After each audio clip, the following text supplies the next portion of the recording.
Près de 92% des Malgaches vivent en dessous du seuil de pauvreté, soit 2 $ par jour.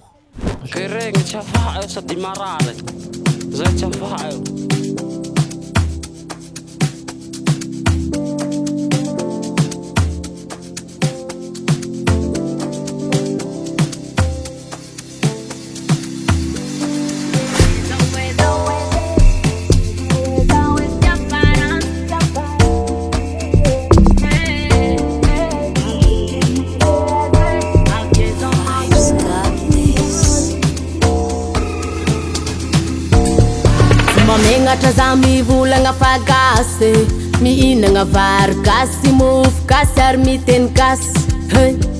tegna tiako ny aketo takaloko ny andafy fa nefa ny atsy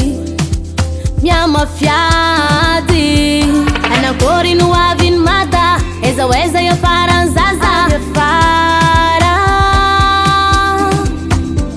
Madagasikara mitaly ambony karegna nampanjakegna ke Eza weze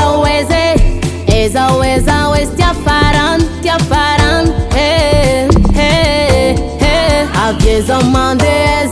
Avieza mandeze tani umbwani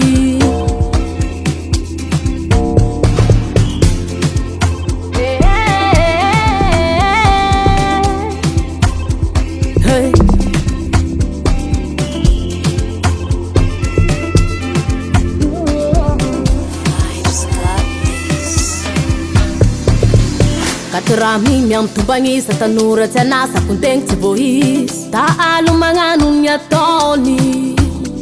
ni magaga kwa zale fa mafia tsika ketu mi famun fa nato kila lokwa ni basi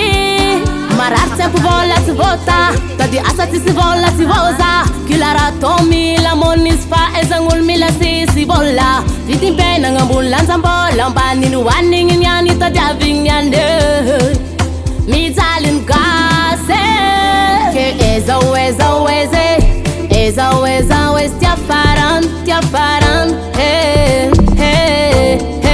avieza mandeze tani umbwani ke eza weze tiafaran